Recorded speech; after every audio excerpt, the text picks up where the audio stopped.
কান পাকা রোগে সময় মতো চিকিৎসা না করালে আমাদের যে জটিলতাগুলো হতে পারে সেগুলো হচ্ছে, নাম্বার 1 হচ্ছে কানের শ্রবণ শক্তি ধীরে ধীরে কমে যাওয়া।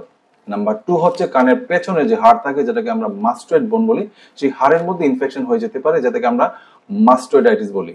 নাম্বার 3 হচ্ছে সেই হাড়ের মধ্যে ইনফেকশন হয়ে হাড়ের মধ্যে এক ধরনের ফোড়া হয়ে যেতে পারে যেটাকে আমরা মাস্টয়েড অ্যাবসেস বলি।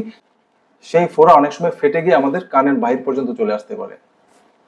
নাম্বার 4 হচ্ছে কানের পেছনের দেয়াল ঘেঁষে একটা নার্ভ আমাদের ব্রেইন থেকে আমাদের মুখমণ্ডল পর্যন্ত আসে যেটাকে আমরা ফেশিয়াল নার্ভ বলি, যেটাকে আমরা বলি nerve of the facial expression. অর্থাৎ আমাদের মুখমণ্ডলে যে আমরা হাসি দেই, কথা বলি, কান্না করি, যে ধরনের এক্সপ্রেশন আসে সেটা কিন্তু সেই নার্ভের কারণে হয়ে থাকে।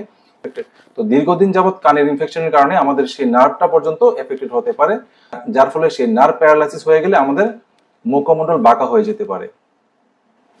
নাম্বার 5 হচ্ছে আমাদের কানের একদম ইন্টারনাল পার্ট যেটাকে আমরা ইন্টারনাল ইয়ার বলি, যেটাকে বলে লেবিরিনথিন বলে, সেই ইন্টারনাল ইয়ারে ইনফেকশন হয়ে গেলে আমাদের মাথা ঘোরানো ও শরীরের ভারসাম্য নষ্ট হয়ে যেতে পারে।